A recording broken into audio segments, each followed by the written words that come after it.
Planning board meeting Monday, March 7th, 2022.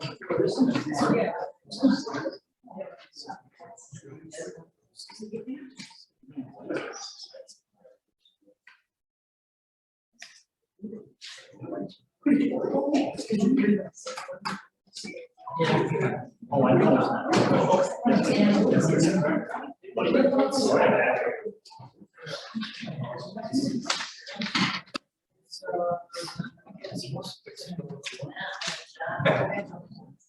If he comes in.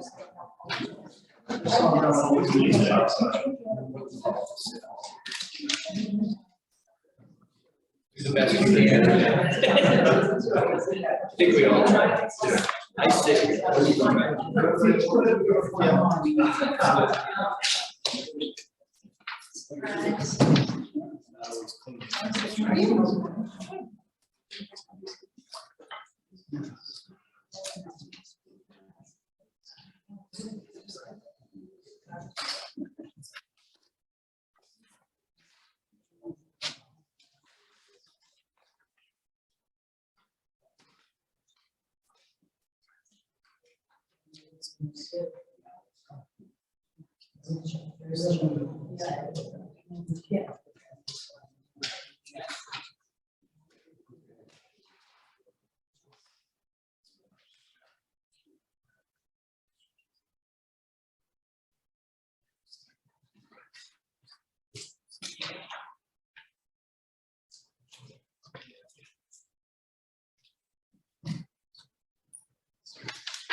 You guys all got to be quiet. Well, the recording does that. Notice it doesn't shock me. Wow.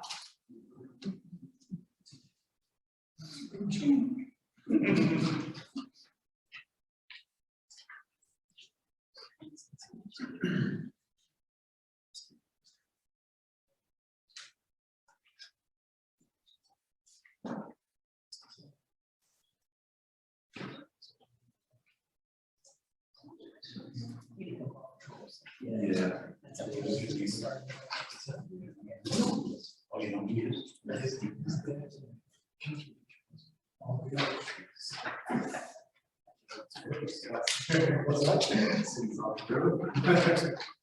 He's still teaching. Things that I don't have.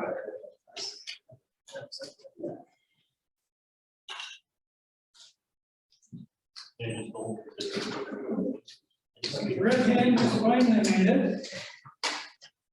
The special meeting of the planning board of town of Monroe, March 7, 2022 will come to order. This is a special meeting that was called for solely for the review of the application of Saratoga Biochar Solutions. As such, it is the only item on the agenda for this evening. Therefore, I will dispense with the reading of the minutes from previous meetings. To that end, Saratoga, you're on. Thank you, Mr. President. Good evening, and thanks very much for establishing this special session to further review our site plan application for the construction of a carbon fertilizer manufacturing facility in the Monroe Industrial Park. We respect that you've taken time away from your personal life for this, and we appreciate that. My name is Raymond Adley. I'm the CEO of Northeastern Biochar Solutions and its wholly owned subsidiary, our project company, Saratoga Biochar Solutions, under which our site plan application has been made. Saratoga Biochar Solutions is a limited liability corporation proudly founded and formed here in the state of New York. This project in the biosolids waste to clean fertilizer industry that we seek to create in the United States, starting right here in Monroe, New York, and not come at a better time for U.S. farmers and citizens here in Monroe and throughout our great nation, and here's why I think that. Today, the world's largest exporter of synthetic chemical fertilizer products is Russia, 14.7% of the world's total exported fertilizers, particularly urea, which is used as a component in many fertilizer products. The U.S. currently depends heavily on chemical fertilizer products that are purchased and imported from Russia. So not only are we faced with the chaos that Russia has placed upon the world and concerns for rapidly rising energy costs, we're also faced with the prospect of radical price increases and shortages of supply in fertilizer products, which will have a direct impact on our ability to produce food. This is going to hurt our farmers and all of us. And of note, we've already witnessed an approximate 300% increase in the price of fertilizer products since the start of the COVID-19 pandemic in the United States. We're of the opinion that we need to break our dependence on foreign sourced chemical fertilizer products, and we need to start now with better, cleaner solutions such as Saratoga biochar, which is 100% recycled, clean, safe, carbon-based fertilizer made here in the United States, hopefully right here in the town of Monroe. And this is something we can all be proud of. Our end product provides an essential service locally, statewide, and nationally, and our product will help put food on the table for Americans at prices that are affordable. Now, I completely recognize that everything I just said has nothing to do directly with your review of a site plan application or your duty as a town planning board organization. Nonetheless, one could argue it has everything to do with it in a way. So with that backdrop in mind, please allow me to lay out our intent for our presence at this meeting tonight. So, taking the clock back a little bit in December, we were here in this room reviewing part 2 of the environmental assessment form. You were going through your secret checklist items, and we halted with a bit of confusion and concern around what some of those things mean in the context of the town of Monroe. And we then had a meeting with New York State DEC on January 12th, which we thought was helpful. We're going to talk more about that tonight. There were questions leading up to that meeting and from that meeting that will all be addressed here this evening and were addressed in the supplemental information packet that was provided. You're advised by Mr. Martin in late January that our overall site plan application was unclear to some, if not all of you, and we identified several reasons why that was happening. Unlike something like a new apartment complex or a gas station renovation, this project and its application is industrial and it's complex. And certainly not the type of thing that this or any rural town planning board looks at on a regular basis. We get that. It's confusing to me many days. It's a lot. The materials provided and the meetings held to review the application have been spread out over 7 months, with application updates and supplemental materials provided along the way. That's a long time to churn all this and digest it and retain it. Furthermore, our application was incomplete at that time. We were missing some of the basics, such as clearly represented exterior lighting plan, clarity around our proposed water and sewer connections, and the subsequent review and approval of the town's water sewer department, wastewater capacity and profile review with Glens Falls, and the Monroe Town Highway Department review and approval where the proposed driveways would just connect to Farming Road. These things are important, but the importance was lost on us amidst the complexity of the facility and the site design and the processing systems that will reside in the facility. So here we are, consciously and respectfully looking back to get back to the basics of this application. The last item on that list, the initial application meeting back in August and our follow-up meetings were not able to be attended by all of you planning board members. Hence, not all members were able to experience the depth of the application overview provided at the start during this room, and some of the key content provided thereafter, and we recognize that it's not so easy to play catch up on something of this magnitude. So with Jim's guidance, we prepared a complete reset to deliver here this evening in the materials and in our overview of those materials, which we are here to present to you now. Items from our application that were incomplete have been addressed. Over the past 6 months, we have also achieved final site plan design of the building and site development since August, and it's an excellent design plan in my humble and admittedly somewhat biased opinion.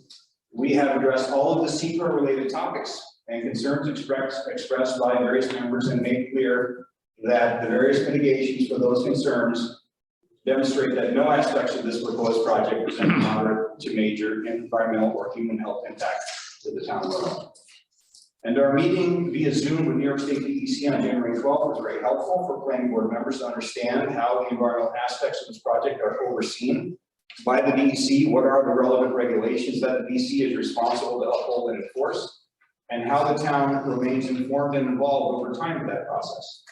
In the materials prepared and submitted prior to this meeting and in our review tonight, we will return to certain details of that meeting to once again address and allay the concerns that were voiced. And one additional thing that Mr. Martin made clear to me in January was that the planning board members may have been a bit confused by the number of people we keep bringing into the room here. And we brought these people in to help us deliver the information related to our application and to address questions or concerns raised by yourselves and by your constituents during the public hearing. That's a fair observation, and we get that. With a project of this scale, naturally it takes a team, more than one person to achieve the outcome. We need subject matter experts. I can't do it all. And we need those people to help us develop and execute this project and to present information about it. So we have to have them here, but we can do a better job of explaining who they are and why they're here. So we're going to do that. Therefore, I'd like to end this introduction of our renewed application night with an introduction of the members of the team who will be speaking to you this evening and are fielding questions that may arise. First, myself, my educational background is in environmental science, engineering, and policy. My first job after grad school was in that field. Yet I spent the last 23 years of my career building a technology company, which I sold in 2017 and exited in 2019. It's a great pleasure for me to be back in the environmental engineering space now, trying to build a business that you see unfolding in front of you through this application process. My goal is to be an outstanding partner to our host community, hopefully Moreau. As CEO of our company, I bear the ultimate responsibility for the execution of the project and adherence to the commitments that we make here in this room, and I don't take that lightly. So I'm the one person that you can look to, and Jim has, for communications, yet I have to have other people working with me here tonight. And on that note, I'd like to introduce Bryce Meeker. Bryce is the president of Northeastern Biochar Solutions and Saratoga Biochar Solutions, and we'll start our project overview this evening, and he may be called upon later to answer questions or provide deeper explanations of the various aspects of our project's technology, its process, and facility design. Bryce has been leading the charge for my team relative to design, tech, and financial planning, and he spent the bulk of his professional career in future carbon technologies. We're lucky to have him involved with this project because he is a caring and talented individual who considers himself a steward of human health and the environment, and he's fiercely intent, as I've learned from working with him, on doing the right thing with the time he has here on this earth. Andrew Millspaugh, over here, Andrew, hello. Andrew is of Sterling Environmental of Latham and will be delivering much of our content this evening as it pertains to environmental concerns and mitigation, town checklist items, and direct answers to the various questions that you have all raised over the past 7 months, including the New York State DEC's role in this. Andrew and his firm have decades of experience in these matters and are considered one of, if not the top environmental engineering firms in the Capital District. Andrew is a certified professional engineer. Matt Huntington, Matt, say hello, who I think you know, I think I've already been in this room recently multiple times. Matt, the Studio A landscape architecture and engineers at Saratoga Springs, has been our lead consultant for all things site plan and site and civil engineering related. Matt is also a certified PE, and his team at Studio A have been instrumental in helping us design and deliver an excellent, thoughtful, and smart site plan for your review. I'd also like to introduce Jeremy Tenson, back left corner there. You've seen Jeremy here before. Jeremy is with Casella Organics, and he has graciously availed himself to join our meeting tonight. And while we don't have an active speaking role for Jeremy, he can, as he has done in prior meetings here, address any additional questions that you may have regarding the safe and legally compliant transportation of biosolid feedstock materials through your community to the Moreau Industrial Park. Please note that we have an exclusive 10-year contract with Casella Organics to provide these materials for the first 2 phases of our project. Casella is a key and critical partner in this effort. So those are the folks that most likely you hear from tonight. And a couple of additional introductions. Our other partner, the local pool here, is here from Missouri this evening, just to join in.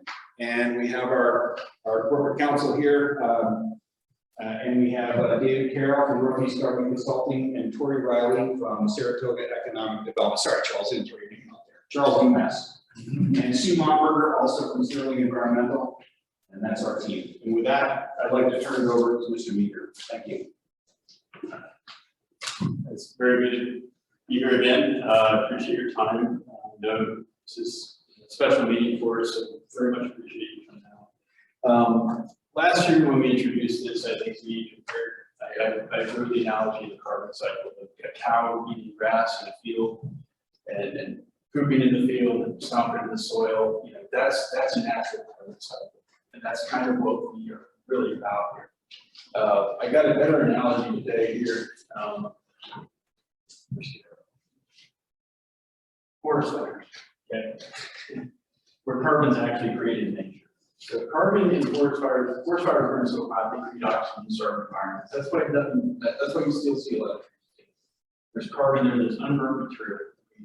These oxygen in certain environments limit the whole forest from going up and just emitting emissions in the air. Instead, they create this leftover carbon. And that carbon basically absorbs nutrients from the ash, from all the other things that they burn, and it stores that rainfall. So forests rebound extremely quick because of carbon. And that's essentially what we're trying to put in the soil. That's what's unique about this as a product, is we're actually trying to put carbon back in the soil. We're trying to heal the soils so they rebound and become fertile. We're on a crisis. I mean, this is really scary. It's getting no attention whatsoever. But there's a crisis in the soils in this country. We have dead zones in the Gulf of Mexico. We have dead zones in the Chesapeake Bay. No fish, no life, because of nutrient pollution. And this stuff actually isn't absorbing into the soils. So it's got a lot of healing properties. It does exactly what that picture is. It's there to heal the earth. So what is it? What are we all about? Environmental beneficial resource recovery. What does that mean? Basically, in our process, we avoid combusting the solids. That's where pollution, that's where greenhouse gases come out. The fact is, what you see in those jars in front of you is avoided emissions. That's what it is. If we were incinerating, you'd see a little tiny speck of ash there. All the other stuff would be up in our atmosphere, in our air. So we are actually avoiding a lot of what you're holding is actually avoided emissions. We recover that carbon and the nutrients in it. And we purposely run our process in a way where we're not after the end. We spend a little bit of money on gas because we found that that actually is better for the environment. I know it's an oxymoron. But by producing and using a little bit of hydrocarbon energy in our process, we're able to actually reduce our emissions and process a lot more biosolids, to recover a lot more nutrients in the process. It allows us to recover more nutrients. Green infrastructure. So we all think of that as some pretty apartment buildings or whatever. This is real industrial green infrastructure. What we're doing. We're replacing incineration with this. We're replacing landfilling biosolids. I mean, the stink in the landfill, that's the biosolid you smell. That's what's rotting. If you allow the stuff to decompose, it's worse. And we're producing a substitute for chemical fertilizers. Reducing foreign dependency on a lot of these things. A lot of these things are mined in far corners of the world, transported halfway around the world to get to us. This is local fertilizer. Very local. Carbon fertilizer, what is it? It's a new commodity. You guys are in on the ground level of a new commodity. And we hope that this is something that becomes huge in this country. And we've got means of doing it, but it is avoided emissions. The carbon that we actually see there would ordinarily have been incinerated in a gas fired incinerator in the atmosphere. We avoid that. And guess what? That stuff in your hand sequesters its weight in greenhouse gas emissions in the soil. And that may not seem like a lot, but right now everybody's trying to figure out how we can fit carbon and sequester it in soils. And this is a commercially viable means, probably the first commercially viable means of doing that. And what does it do? Well, it restores the soil. It helps avoid that nutrient runoff. It helps avoid the leaching into our waterways. And if you are golfers, how many times have you seen a pond that's just coated with algae? Well, golf courses are the biggest fertilizer users. It all gets in their ponds, and they spray chemicals to treat that, just to get rid of it. This is a natural solution we're talking about.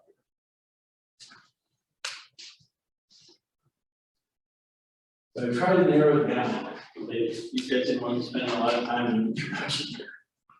But we're an essential service. What do I mean by that?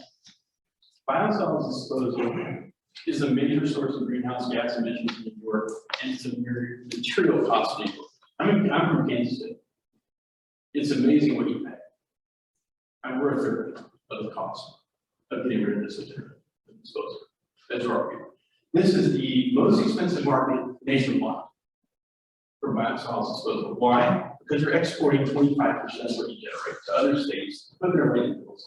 You ever heard, I mean, it's going by train and truck, it's getting trucked all the way to Georgia, trained all the way to Colorado and Texas. That is not environmental. And the problem is getting worse, despite throwing a lot of money. You're paying a lot of money, but you're not getting any result from it. This is an issue for the entire state. What's going to happen with it?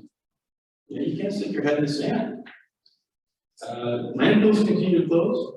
Incinerators are closing because of the threat to public health.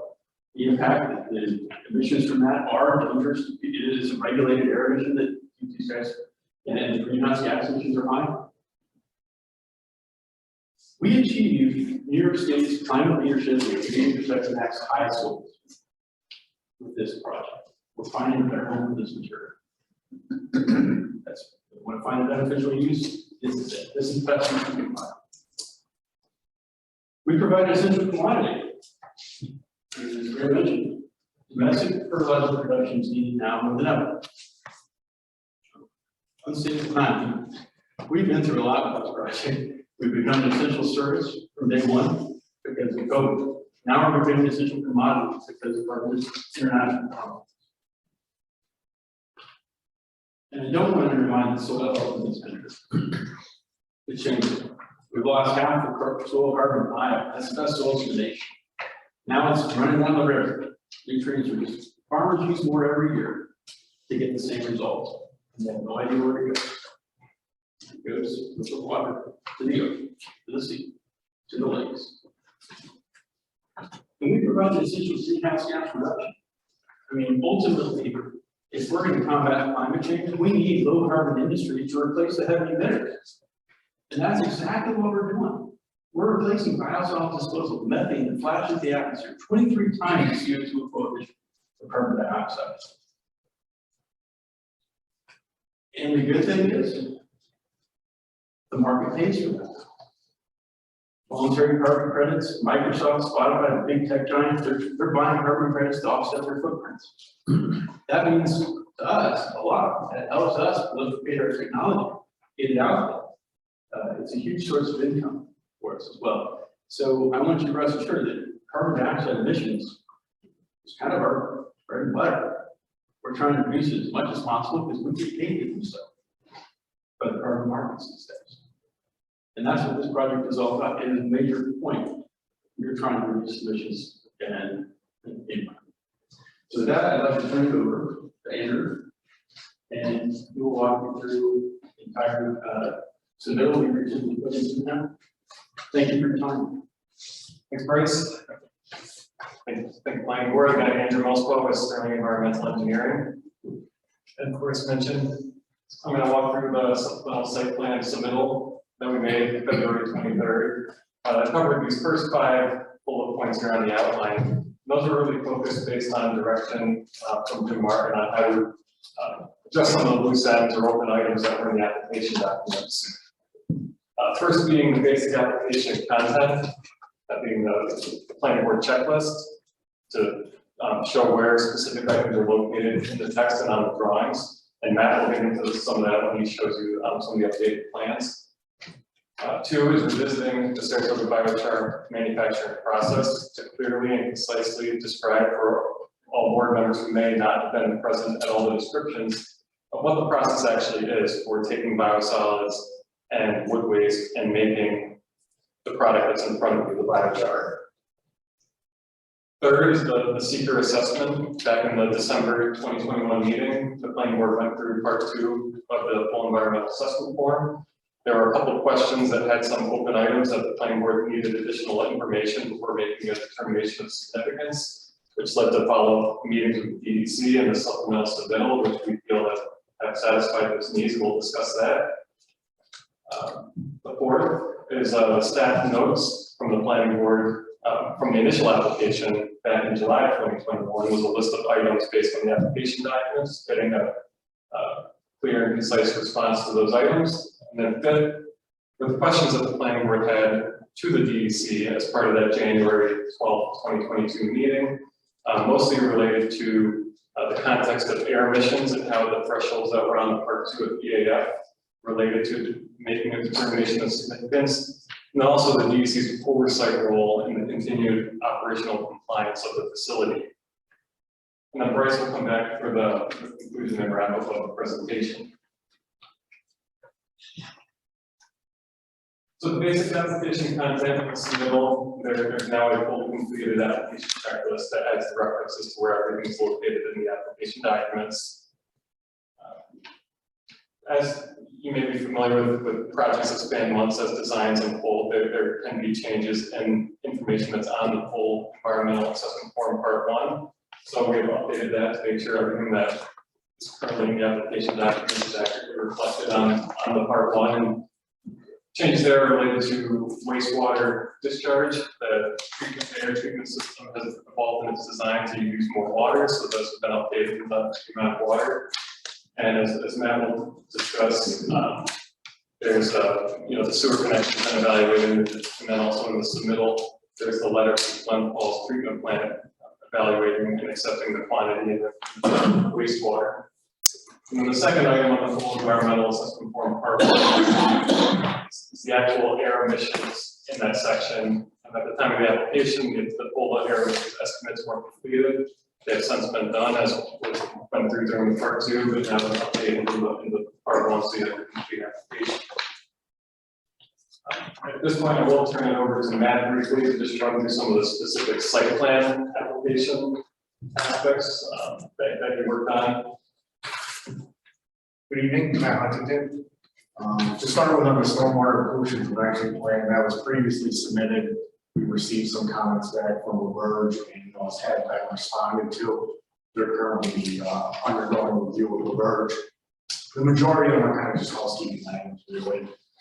It's just stuff to basically include inspection requirements, etc. They don't really look a lot of design questions. Part of the package now, you have an updated landscape plan and lighting payment plan that you can go through. And regarding utilities, which I believe were the biggest open end, I think those were what's left. We're kind of open ended in our last submittal here. We've fully vetted the utility connections at this point and coordinated, and are in the process of coordinating with the town. So to start with the sewer connection, currently there's a pump station for the park in this area here right now, and from this pump station, an 8-inch north main leaves the park and goes to Glenfall's wastewater treatment plant. As Andrew mentioned, the wastewater treatment plant has reviewed the capacity. They don't have any issues accepting the capacity, which is at full build out for this facility, approximately 30,000 gallons per day.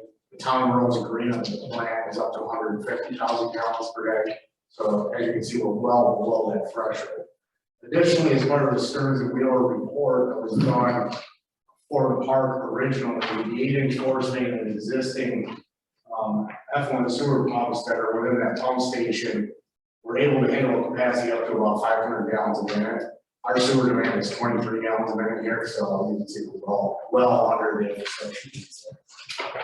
Moving on to water, the fire flow capacity required here is about 1,250 gallons per minute and about 50 psi of pressure. Last week, we were working in conjunction with TK Flaherty to flow test the existing hydrants here and here. We're waiting on a full write-up of the report, but at the reed hydrant, which is always less than what's happening at the actual flow hydrant, it was maintaining approximately 60 psi at the hydrant. Again, we only need 50 psi for fire flow protection. So that shouldn't be much of an issue at all in terms of those utilities. Regarding stormwater, as I mentioned, I can briefly run through the site and that end. We've done it before, but essentially the entrance here is where trucks are going to come in. There's a truck weigh scale here. They pull it along here in the back end and deliver the biosolids into the building here to a pit inside the building and then exit back out. So as such, this area through here is generally a parking area, driveway, and parking areas up in here. So as such, what we did is we kind of pitched the site away to a couple of infiltration basins in the soil here, from a stormwater perspective, here and here. The terracotta performed a geotechnical report there, and the borings were typical when you find a lot, very sandy soils with a high infiltration rate. So the chances of having runoff come off the site are pretty slim to none. And with that, I think that summarizes most of the utility concerns. I'll turn it back over to Andrew.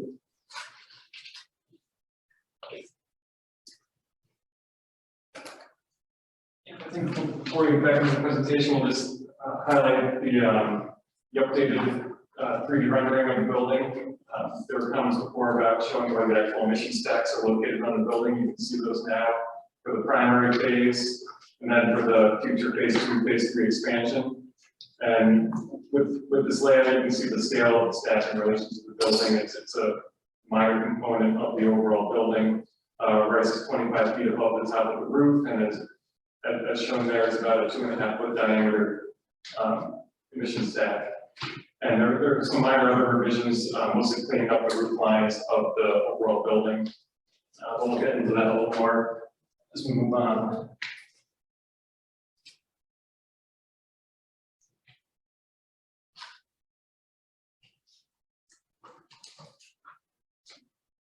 Okay, so yes, we mentioned the sewer and the water, and then Matt, did you have anything to present on the driveway? Sorry, I briefly left out the driveway. We did speak with both Jones up the highway, so we're kind of on the connections there. They had one minor comment about where our snow storage area was, so we just relocated it off the parking lot. That's it.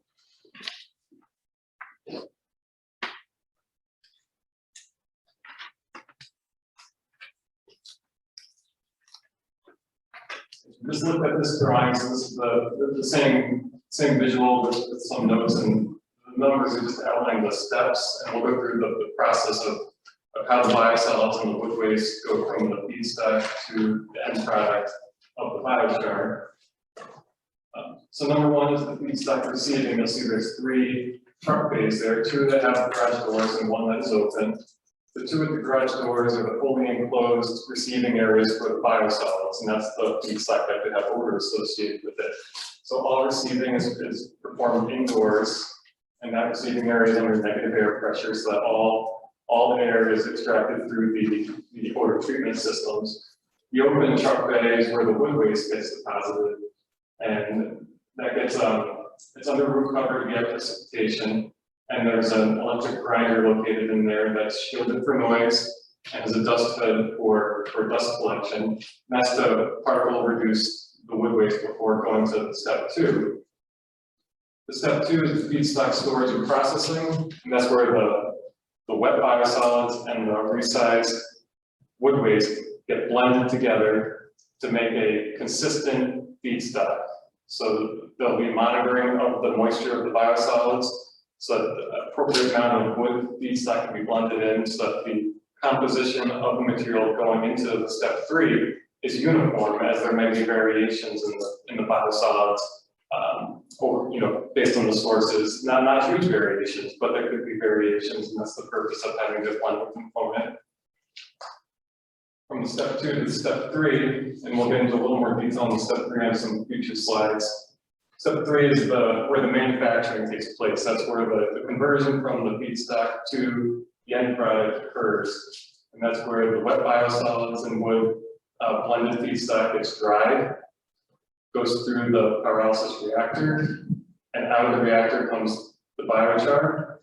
And the process is also the air emissions and the wastewater emissions. As I said, they'll be on the next couple slides. We'll get into more detail on that step 3.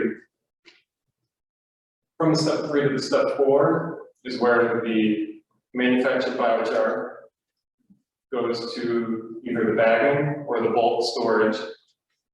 This facility is set up to either bag the biochar in 1 cubic yard super sacks for delivery, or it would be temporarily stored in the silos for bulk loading into trucks for delivery. And that gets into step 5, where the manufactured biosolids that's now loaded on trucks gets delivered to the end users. And as part of the applications of the DEC, the facility is seeking a beneficial use determination with DEC to have the end product classified as a beneficial use product for use as a fertilizer. Associated with that, it'll be a licensed commercial fertilizer in the state and any of the states that they seek to pursue. So again, taking that visual of the building and putting it into a flow chart just so you can see sequence again of how things run through the facility. We again have the one received feedstock. We have an additional arrow out here just in case there's unauthorized waste that might be in a load. This is a DEC requirement to be able to screen loads if there is a unauthorized waste in the biosolids. That's highly unlikely since this facility is contracting with a single source supplier to deliver from wastewater treatment plants to the facility. That it's highly unlikely that a load is going to have unauthorized waste in it. But the receiving bays are set up with screens so that if there was something oversized that was not biosolids in a load, it would be captured, to be recovered, and then disposed of. And two, process feedstock, it's blended. There's the three, which is the manufacturing, which is the drying, pyrolysis, the air treatment, and sewer discharge. 4 is the bagging and the loading, and the 5 is the offsite beneficial use. So this is the breakdown of the detail of that step 3, the manufacturing process. 1 is where the wet feedstock comes into the dryer.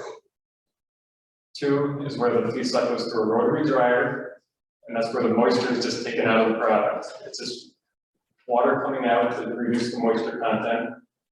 That dry product goes into the reactor, and this is where the dry product is heated in the absence of oxygen. We have the external input of natural gas to provide the heat, and out of that comes carbon fertilizer. That's the product you have in front of you. Then there's also the gas component. So the volatile fraction of that feedstock comes off as a synthetic gas, and that provides the heat through the thermal oxidizer, step 4 there, that provides the heat for the dryer. So all that heat from step 3 to 4 back to 2 is renewable energy recaptured from the facility that provides 83% of the heat demand of the facility. Coming out of 2, you have the odors and particulates.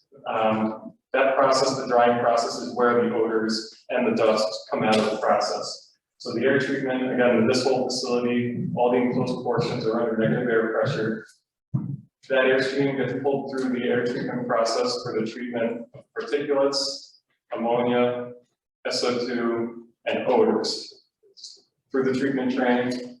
And out of that, we have stack emissions of the treated air. And with sewer discharge, because a lot of these treatment processes are wet processes, they use water to help to reclaim the contaminants, and those go out to the sewer.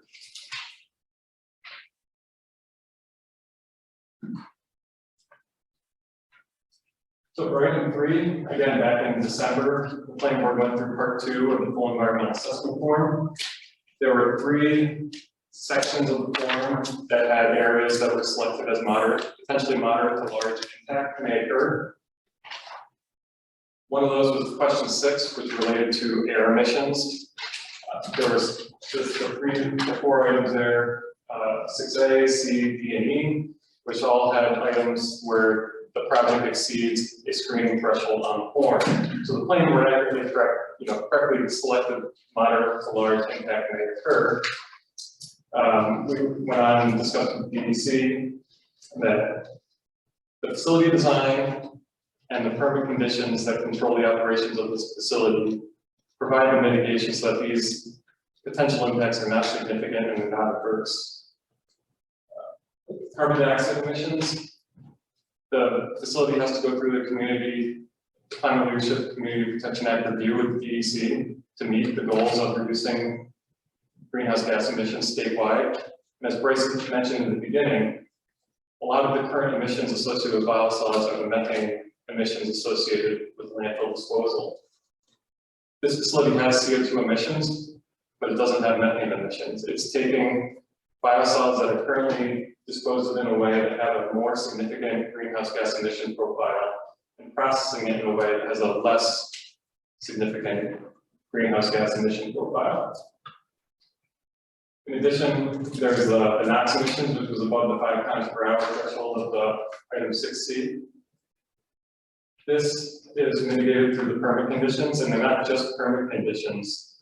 The conditions in the permits, they're codified laws. The facility cannot exceed the ambient air quality standards that are established by the Clean Air Act. So as part of the permit application, there's screening modeling about the emissions of the facility to show that it meets those standards. And that'll be through, verified through the permit compliance stack testing.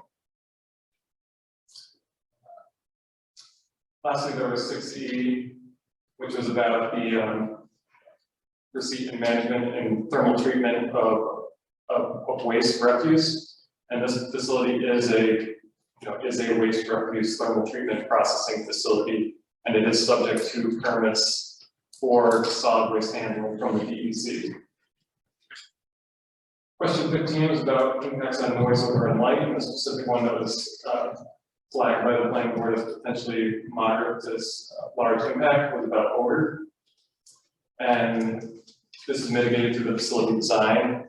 The design has gone through a lot of review and design to make sure that the air treatment, negative air handling process is robust enough to handle the material going through it. Biosolids are inherently an odoriferous product. The facility is set up to be fully enclosed, negative air pressure with the odor treatment systems. And then lastly was the question 16, impacts on human health. The planning board did select moderate to large. We feel that may have been, should be none to small. That question was related to the receiving and handling of hazardous waste. This facility will not be authorized to receive, handle, process any type of hazardous waste. And that'll be a permit condition through the solid waste management facility permit. So all these items that are listed and their mitigation through either the facility design or the permit conditions and compliance. Permit compliance is verified through stack testing, record keeping, and reporting to the DEC. Those will be conditions to demonstrate compliance with the air emissions and with the odor controls.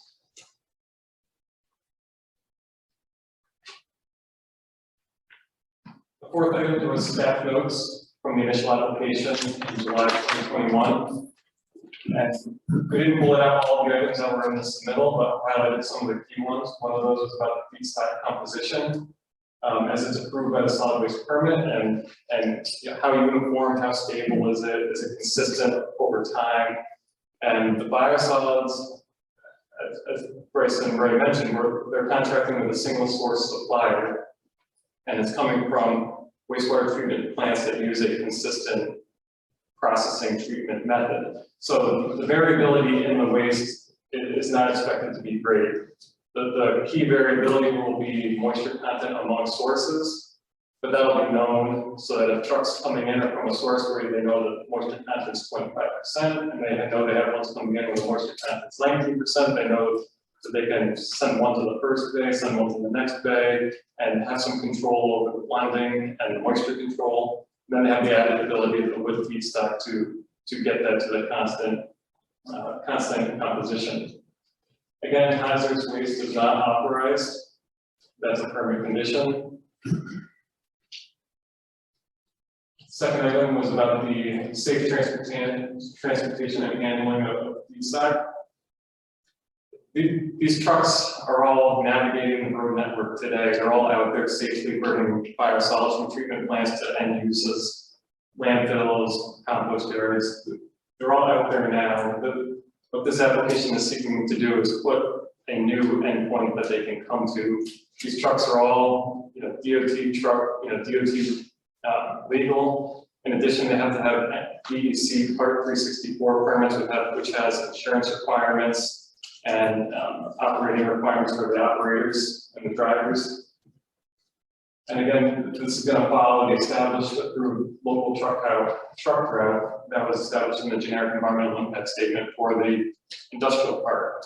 So from the interstate to the industrial park, it's gonna follow the established truck route. It's not gonna go through local roads, it's not gonna go by schools. It's gonna follow that established truck route. For the safe operation of the facility, there was a question about this facility is gonna have bulk storage of sulfuric acid.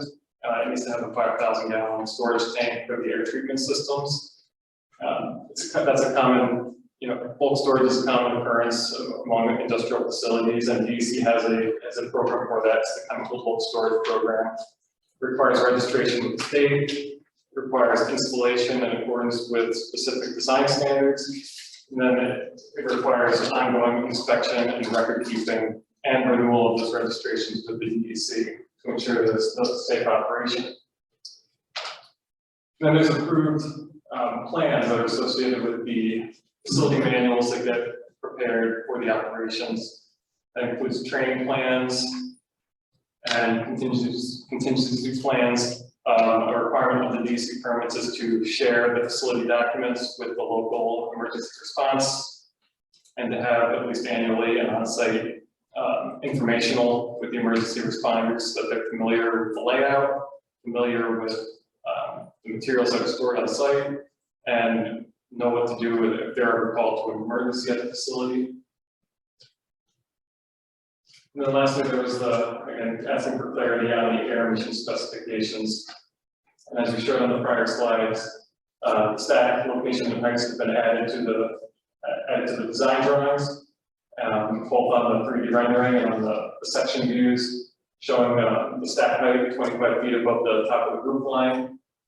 And as part of the DEC applications, these emissions have been analyzed in terms of the type. So the emissions from the process, the direction the screening model takes into account all directions, north, south, east, and west, and all seasonal variabilities and weather conditions. So it evaluates all directions and for various weather patterns of spring, summer, fall, winter. And those are in the air permit that is currently undergoing the concurrent review with DEC.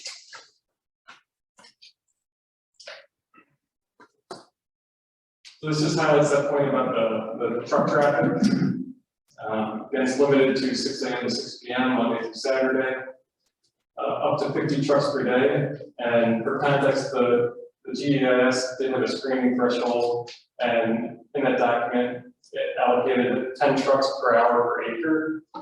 So for this development, it's about 5.9 acres. So that would be a threshold of about 59 trucks per hour as the screening threshold. And this is looking at 50 trucks per day. Again, standard over-the-road dump trailers with tape-fitting tarps.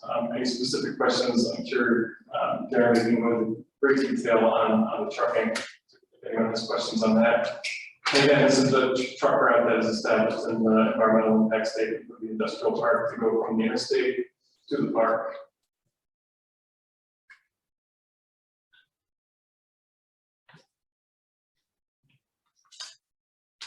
And the last item were questions to the DEC as part of the January 12th meeting.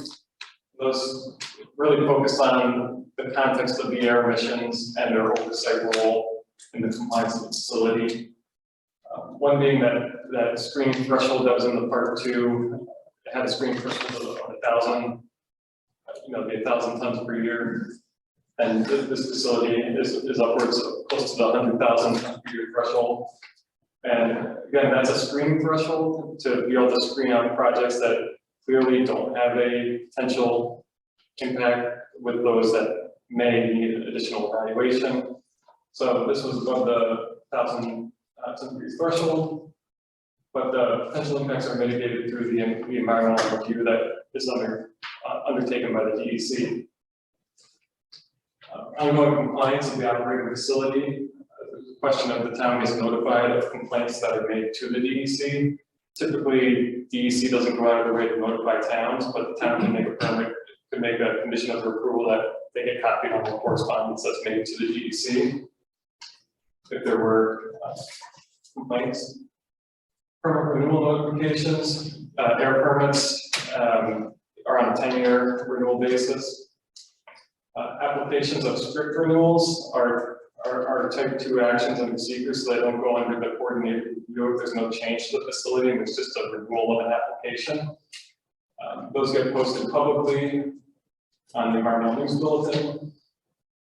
There's a question of could the facility ever expand what they're being approved for now, and the answer is always yes, they could expand, but expanding beyond what gets approved reopens the environmental review process. So it would reopen the coordinated review under seeker, which the town would be part of. Question of if there are other facilities in New York State. No, they're not. Of course, made that clear that they're not, and that's why they're pushing to be here. DEC made it clear that the equipment that's being used in the facility is not unusual, it's not unique. They're familiar with pyrolysis reactors, they have sections in the code for it, they're familiar with dryers, they have sections in the code for it, and they're familiar with all the air treatment systems.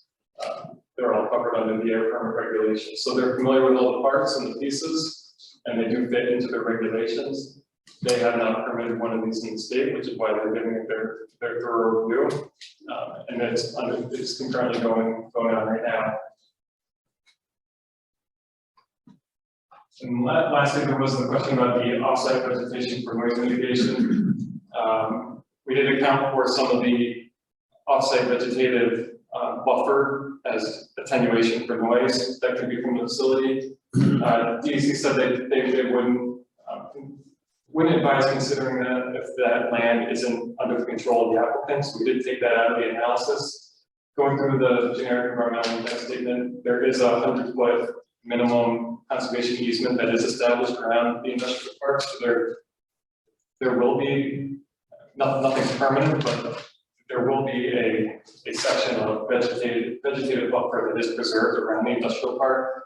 And the finding statement from the environmental impact statement from the industrial park does specifically cite to the conservation easement as a mitigating factor for potential noise from industrial sources.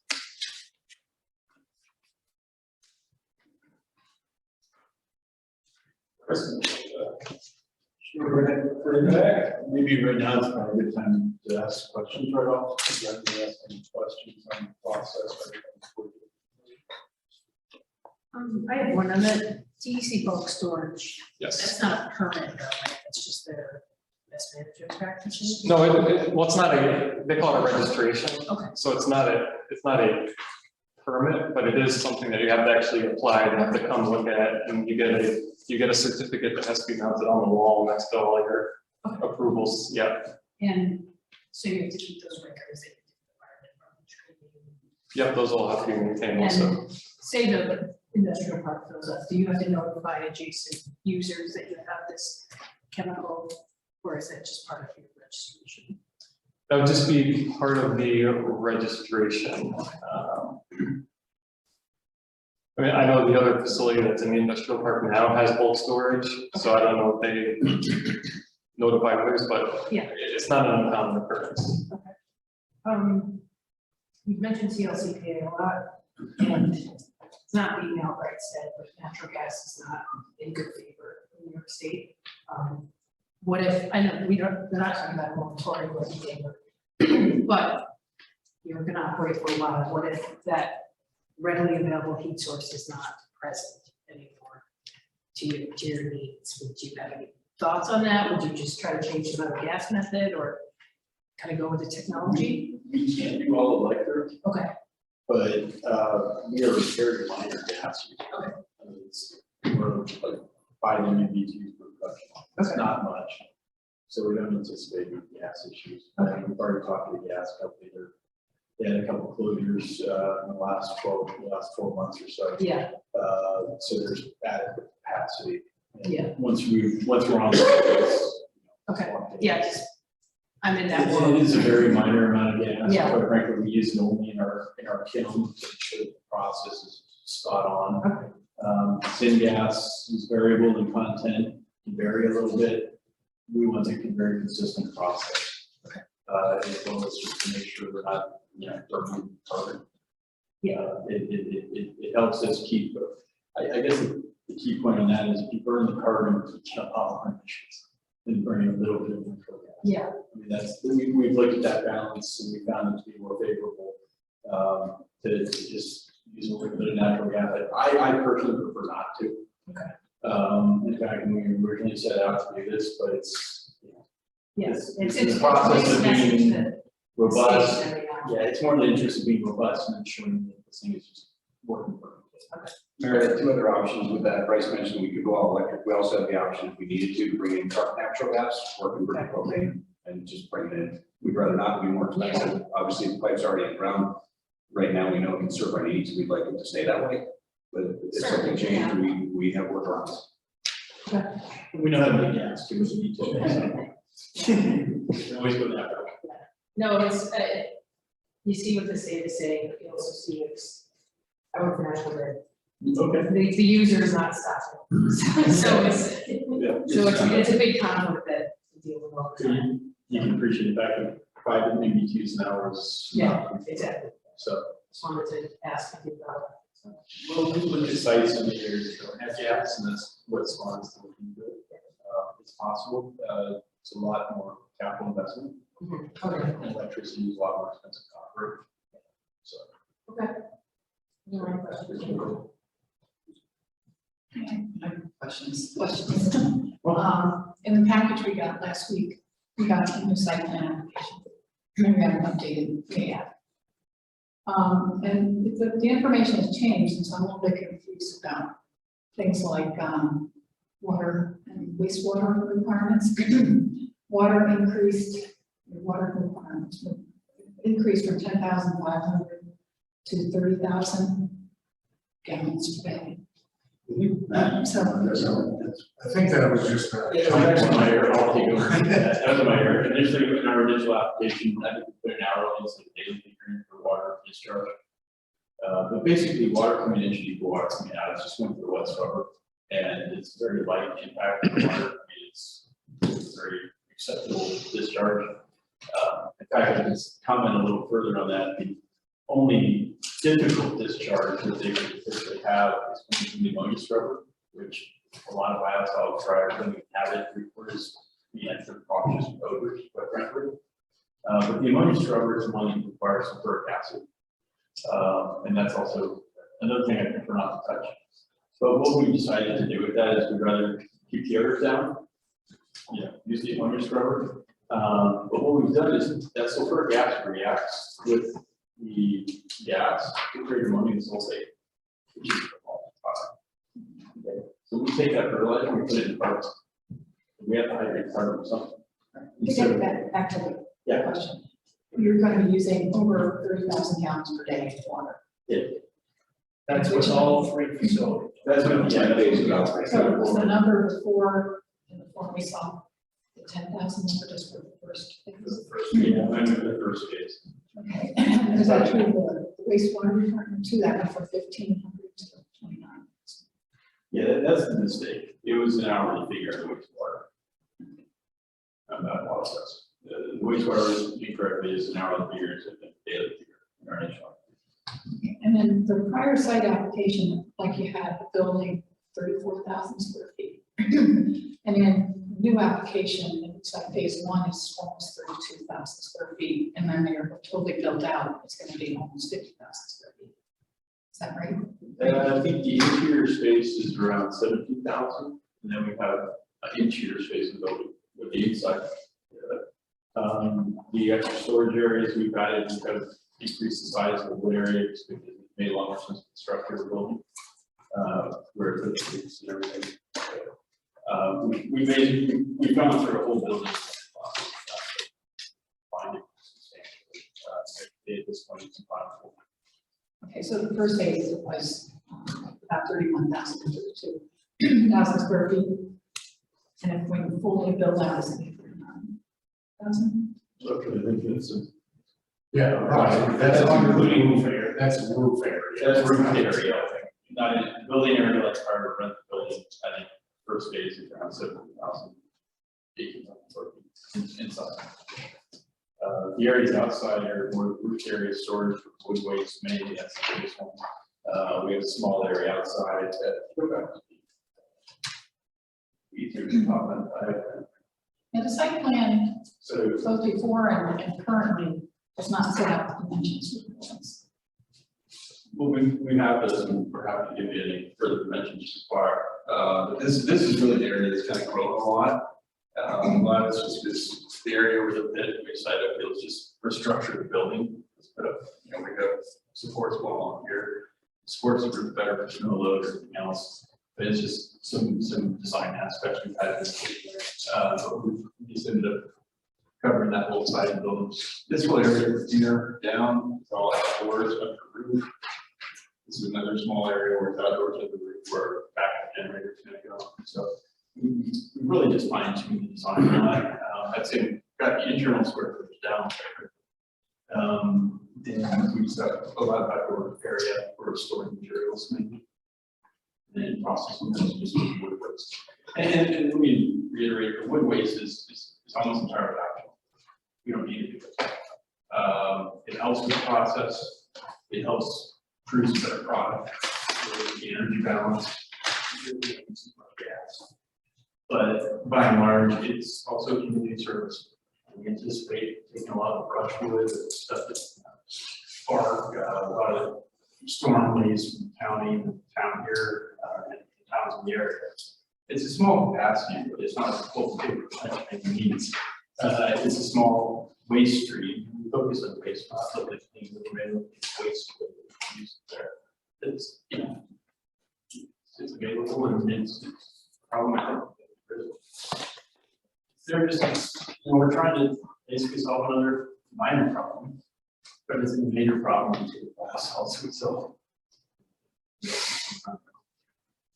Matt, were the two-dimensional architectural pages included with this? Yeah, there are dimensions there, but we just follow the site, plan, you'll see that. Floor plans and dimensions. Yeah, Is that floor plan? yeah, yeah, that's in the process area really doesn't change too much. The wood area, the wood storage area, and the refinery. Grown a lot, you know. It makes sense the way we're doing it. Easier to operate the facility. What I think when you're doing about handling the end product, when you were bagging it, putting it in trucks, what kind of dust control? Well, first of all, it's all about controlling dust is controlling moisture products. So we put the moisture in it to reduce dust at several points. We do it after we cool it. Cool it first, then we add moisture. We get up to 10. We also have sprayers at the end of the year to use the trucks to control dust. The bagging system, I mean, that's got its own dust control system. Is that done indoors? The bagging system, it's just a big bag system. It's not like little bags you find in the grocery store. They're large pallet size bags, only 1 to 2 cubic yards. That's done in this outdoor area right under the roof. But everything that would have a dust risk like that, we have dust ports that even throughout the process, we pull out dust from the bins into our air treatment system. The bags actually have chutes that go around them, they can tie off also. But the main thing is just controlling the product and treatment these things. It's not about 15%. Otherwise, it's a very dusty product. If we don't add enough moisture, it becomes dust. It's not, we don't have moisture. We need the moisture to control the quality. Then most of it's going to be going through the silos here. I mean, really the small bags will be for trials or small orders. I mean, the vast majority is we go through these silos. Those are all kept under nitrogen purge, continuing fire suppression. So I guess from the manufacturing portion of the building, into the silos by pipes of some kind? Well, we're looking to use a kind of paddle type of chain conveyor. So basically imagine big two paddles going through a full bed chain. And so it's all of those, all of our internal conveyance is either strap or like I just described, a paddle type of conveyance system. We use the paddle because it doesn't hurt the product, screws and kind of turn it dusty in. So we use the paddles to be really gentle with it and pull it through these tubes so it doesn't disturb you. But before that, in the manufacturing process, all the conveyance inside is in screw conveyors, like tubes, and screws in them. And that's how we just pretty much odors and dust and everything in the process area. And then we have dust ports on every bin, every dry point. We also put in nitrogen purges in the dry bins, both for the reactor and the recycle to the dryer. Because the fact that we purposely create a lot of dust in our operation. We're trying to agglomerate pellets, that's what we do. But we have to have really good dust control to obviously fire suppression going up. So you put the nitrogen in the bins, keeps oxygen out. At the same time, we're pulling the dust out of the bin through a tube that goes right into our air treatment system. And it goes right into our dry cycle once we actually recover all the dust and put it back in the product as much as we can. What we can't really find dust goes through what we call wet venturi, and that basically, I don't know if you're familiar with venturi, but they basically put in a lot of water through constriction point, so it just saturates the air with water.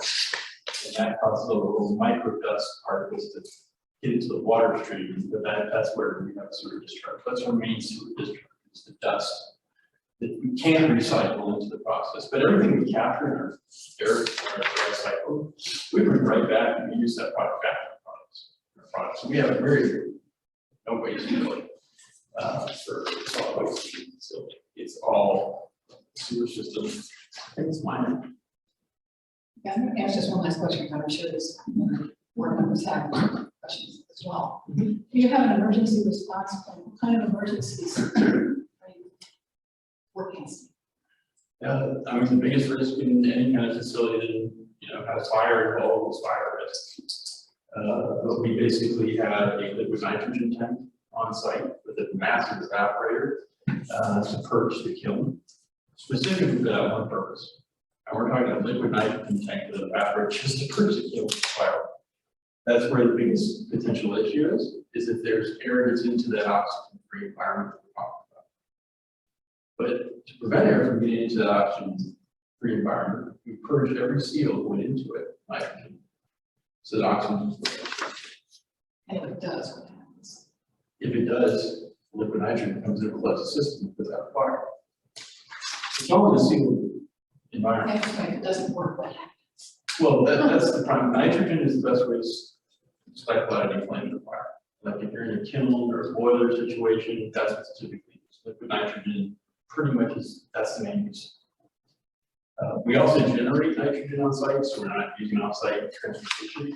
For our daily needs, for purging the seals, for startup operations, we got an air compressor we use as well for that, just to, for daily needs, just to reduce overall transportation. That's the main thing we have in the dryer. That's another source of fire. It's got a water system that basically spray inside the dryer. There's any issues really at the entrance of the dryer where the hot air hits the new material. That's where you're gonna have a fire risk if that material gets too dryer or not. So when we blend the materials together, of course, we can so that's the area of fire risk. But it's got a fire system on the dryer for that purpose. Now, as a general backup to all that, we have sprinklers over the whole process area as a secondary backup. You don't ever want to use those things, but that's a secondary backup. So you haven't met with fire yet? Not with, where we are with fire. Our mechanical engineer planners have designed a fire suppression system, water fire suppression system that meets code. That's their job. So that'll be supplied along with our facility construction permit. What I'm saying is you haven't met with our local fire department to see what they need, if we have the proper apparatus in case anything happens there. And also Saratoga County has that hazmat team. If you're gonna have chemicals and stuff like that involved, I would like to see them get involved. Just because of we have hazardous materials, some sort of chemicals or whatever we have, to have them come up and meet with fire. I think you guys need something to make sure we have the proper apparatus, just because there's a residential area that's all outside there. To prevent something from happening, we actually need an ERP plan. I would think. One thing I would like to reassure you is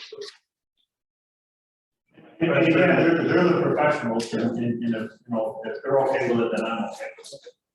That's so we will meet with the fire department and with the county, source team. Yeah. You can contact them. We'll make it happy to do so. Thank you. We have some more. I agree. It's part of the construction. And are there any facilities like this? I know you said not in New York State, but are there any? We have one competitor, they're actually, they just recently set up a plant in New Jersey. Yeah. That's the area for it's a gasification plant. I'd say the biggest difference is they're gonna have a lot more emissions than we do because they're producing ash. Because they're, I'm sorry, producing ash. So this carbon that I said is avoided emissions, it, relatively it would be a tiny amount of ash. And that's the difference between us. They're in the business of turning waste to energy more so they're operating much higher temperature using gasification. But we did provide, I think, Jim, was that the example of Aries Clean Energy that was distributed to the? Yes, that was after the DEC meeting. Yeah, so you had that. So, yeah, I mean, it's a different concept. Gasification's been around since World War II. It's predominantly been used for energy generation. It's really hasn't been used as much for resource recovery like what we're doing. Pyrolysis is a much gentler process, operate at lower temperatures. In fact, is in a gasification, you're kind of managing the combustion of the material to some extent in the kiln, if I were to say. Whereas in this, we extract the gas and burn it separately. It's a lot more controlled that way. It's less safe. But the biggest effect is going to be environmental. Gasification is going to burn off all the carbon that you're going to see within the atmosphere. And it doesn't repurpose the nutrients. It's going to be almost just like incinerator ash. It's so packed with nutrients, it's so dense, and it's ash. It's hard to handle. It's hard to do. Most of that stuff is all incinerator ash. It's hard to repurpose it. Same with gasification. They're trying to do that. Say they're doing it, but it's not a useful product. This is a useful product. And that's one of the biggest differences. We really focused on making a new commodity out of this instead of just destroying the biosolids, which everybody else does. We make something useful out of it. Something that has value that actually improves the soil chemistry and reduces nutrient runoff, sequesters carbon. I think this is what we're doing. Hey, they're leaving a lot of money on the table. They could be making carbon markets. They're not able to get that because they don't sequester that carbon. A quarter of our CO2 emissions right off the bat is something we can reduce by carbon sequestration of our material. That's one of the credits we would get in this sort of life cycle analysis of carbon footprint that we're working on right now. So we're giving up credits. So I mean, at the end of the day, our carbon negative goal is really a goal for a lot of good reasons, but it's also a monetary goal for us. We're rewarded with this carbon credits. And that market's done really well. In fact, Microsoft in 2000 issued a report, a white paper at the Senate. Pyrolysis and biochar facilities are the only thing in the medium term that they're investing in right now. And what they described was a deficit of entrepreneurialism in the sector, which we're trying to address. And the goals of your project are great, and I think, again, it's our goal is planning for it. Let's look at the impact on our community. We've done our very best to mitigate every impact and make sure that there's no impact here. Well, there will be impacts. Well, we hope positively. I guarantee you, we're going to have people coming from all over the world to see this plant. It's the first of a kind in a lot of ways, and that's a huge opportunity.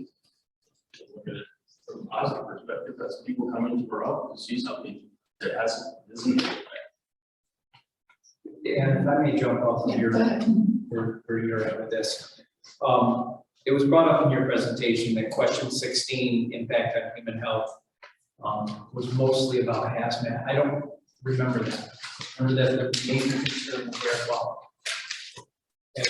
And you're very good with your phrasing about air quality. In fact, that the carbon you're releasing of the CO2 is actually much less than what would be released if it was, you know, in the process for that, if it's incinerated and everything. And that may be true, and it may be a huge benefit to the region and the state, but it's still all being put here. So I think Ann's concern a couple meetings ago was, is there any reason for us to be concerned with the level, and the number did change in the new report, we're now down to like 96,000 tons instead of 99.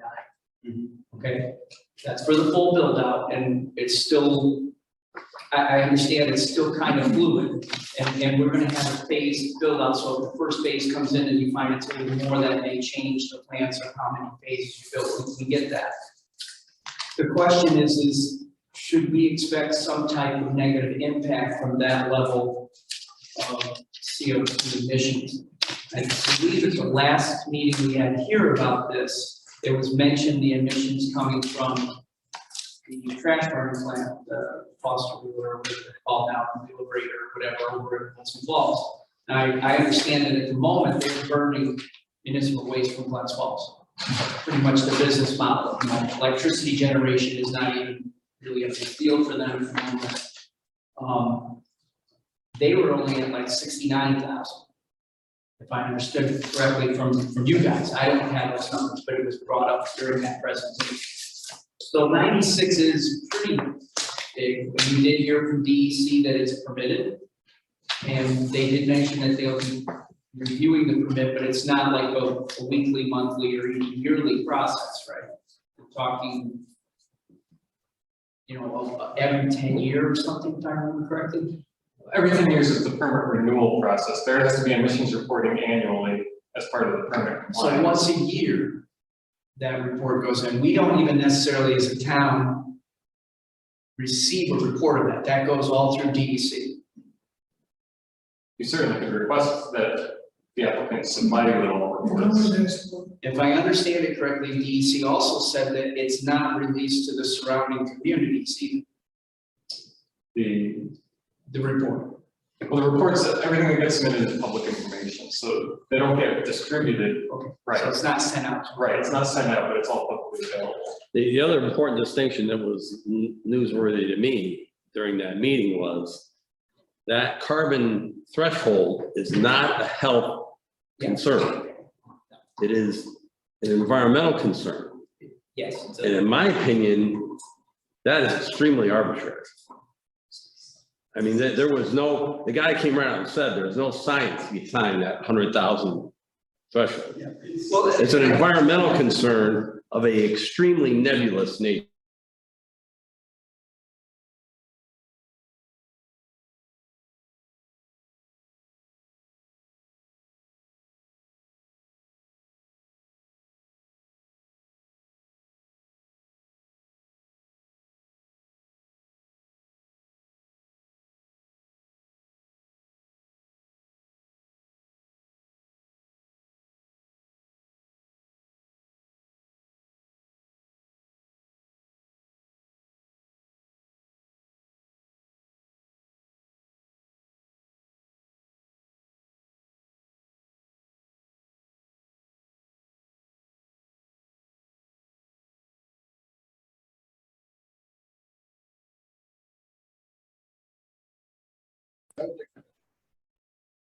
Oh, thank you. It just does it once in a while. I would just like to quickly add that prior